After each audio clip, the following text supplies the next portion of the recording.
police officer tries to figure out how to catch the leader of a gang of thieves without endangering the lives of 50 hostages. Poor me, I'm inside man. If you enjoy the videos, please like, subscribe, and turn on notifications to support the channel. It's free and really helps me keep growing. All right, let's get started. The movie begins by introducing Dalton Russell, the architect of the perfect heist. But to see how he planned everything, first we have to go back in time. A maintenance and painting crew arrives at the Manhattan Bank with their materials, ready to work. It turns out their task is simply to steal as much money as possible. For this, the one who seems to be the boss and is wearing an orange vest goes in first. He arrives with flashlights and disables the security cameras. And after this, the rest of the team comes in and they lock the doors with chains. It's only at this point that the security guards notice something strange. But it's already too late, because the leader pulls out a gun and starts threatening everyone. For some reason, they also throw smoke bombs. A passing police officer was alerted by the situation. Before the man can call anyone, the boss comes out to tell him that if he calls more police officers, he's going to kill the hostages they have inside. The officer ignores the threat and calls for backup, introducing Detective Kate Fraser and her partner Mitchell. As the negotiator, Kate assesses the situation and begins formulating her strategy.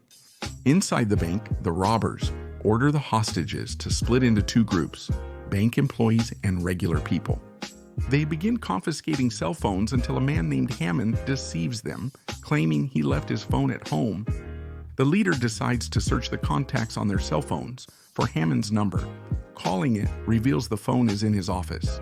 The boss must give him what he deserves to show they're not nice. Will this scare them sufficiently? An employee handed over a key without being asked, and a kid even tried to give him his handheld console. After that, they separate them into men and women, make them undress and put on a suit and a mask. They bring hostages to the offices, releasing a man to deliver a message to the police. The officers are suspicious of him because they're unsure if he's a hostage or a thief, feigning innocence. After investigating him, they discovered he works at the bank and seize the chance to gather intel on the attackers.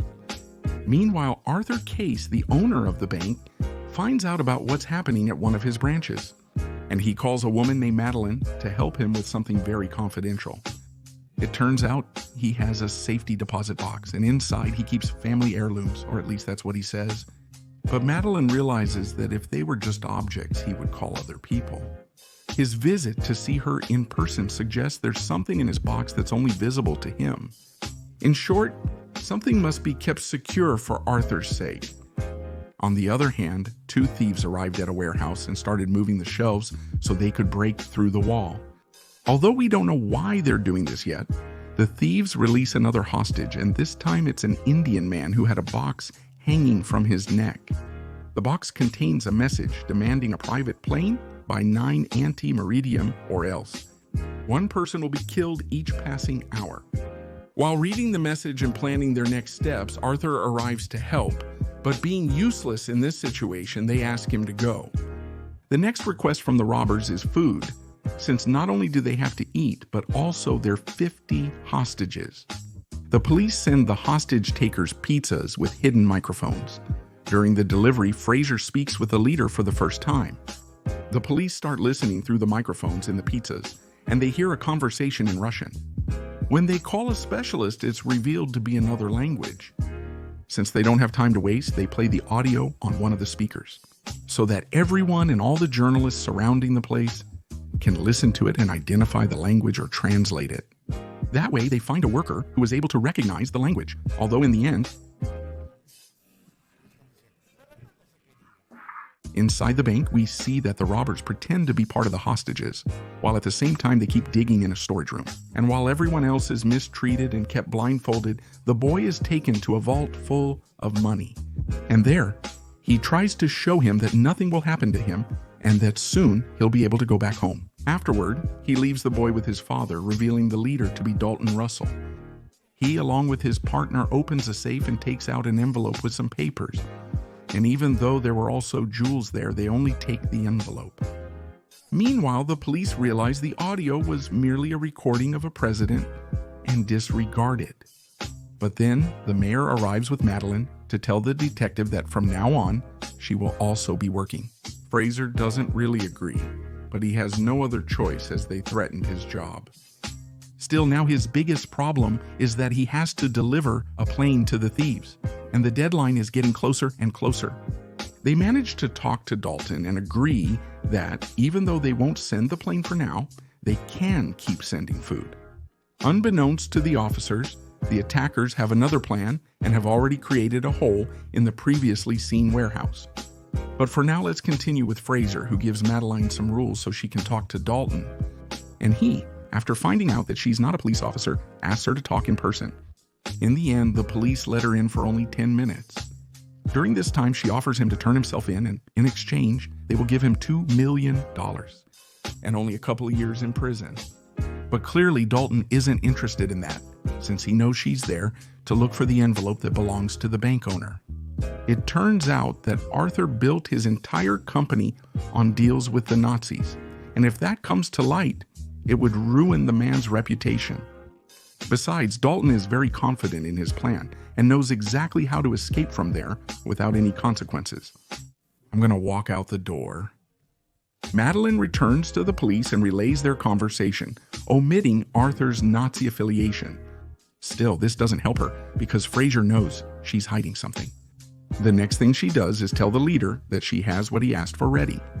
Although this is a lie, Dalton agrees and invites her into the bank to see how the hostages are doing. The detective can see that everyone is fine, with no dead people present. When he's about to leave, Fraser reveals to him that he really doesn't have the plane, but he knows they didn't even need it, and most likely they asked for it just to waste their time. At the door's edge, the detective grabs him and attempts to remove his mask. Dalton points at him and demands 2 buses. To prove his threat, he kills a hostage. With the first death, they have no other option but to come up with a plan to go in once and for all and try to get the hostages out. The issue stems from a discussion Fraser had with a fellow police officer. He realized that the thieves put a microphone in the drawer and heard the whole plan. Despite his attempt to halt the operation, the commanding officer insists on proceeding. The robbers, still eavesdropping, initiated their getaway scheme. They start by releasing the hostages and mix in with them so they can leave afterward. When the officers see all of them, they start firing rubber bullets to knock them out. But when they realize it's only the hostages, they stop firing and start watching them. A group of police officers enters the bank and splits up to look for the criminals, but all they find are their weapons, which turn out to be fake. Also, inside one of the bathrooms, they discover a device with fake blood that the thieves used to pretend they killed someone. After photographing and questioning everyone who is there, they can't get anywhere, because every time they find a suspect, there's someone else who says they saw them among the hostages. The only one they can't find is the leader, since they searched everywhere and got nothing. Despite Fraser's desire to continue searching, his superior says they've exhausted all options. The best outcome would be leaving the case unsolved, as further investigation revealed nothing was stolen from the bank. Despite this, the detective persists in searching for clues, and he discovers that Madeline lied to him, since she had told him something about a safety deposit box that hasn't had any records for a long time. He confronts her to uncover the truth, having recorded the moment she threatened him with a pen-shaped voice recorder. She threatened to destroy his career if he interfered with her plans. Madeline doesn't say anything to him, since threatening her with an audio recording isn't going to accomplish much. And to keep him quiet, she gives him a promotion at work, naming him first-class detective. After that, she goes to Arthur to tell him about the detective and that the thieves' leader still has the envelope. But not to worry, because when the right time comes, he will ask him for money to keep his secret hidden. And finally, before leaving, she asked him if he had any valuable items in his safe, because it's impossible that the thieves left empty-handed. Arthur reveals to her that he had kept a ring from a Jewish family who died in a concentration camp, and that he could have helped them. But the Nazis paid too well to miss that opportunity. Anyway, now we're back to what we saw at the beginning. Dalton Russell explains how he devised the plan for the perfect heist. During all this time they were looking for him, he was still inside the bank, hiding behind a wall. If you remember, the robbers were making a hole, and that's where he hid for a week. The same day they had planned to leave, Detective Fraser and his partner went to the bank with a warrant to check Arthur's box. Since it was very suspicious that they had kept it hidden for so many years, as they are entering, Dalton's team sees them and calls their leader to let them know that the police are there. But anyway, Dalton comes out and bumps into him right before going out the front door, just as he had planned. When he reaches the car, his teammates await him. He tells them that he left the ring in the safe deposit box because he knew the detective would realize that Arthur's business was hiding something. Along with the jewel, he left a note telling him to follow the ring. Fraser accompanies the bank owner to confront him about the truth behind his company, making it clear he won't remain idle. Immediately after that, he goes to see Madeline and the mayor to show them that the case is closed. Finally, he can return to his girlfriend. Before engaging with her, he stores his gun and empties his pockets. There, he finds a small diamond, recalling when he bumped into someone at the bank, realizing he was very close to the man he sought during all this time. That was Inside Man.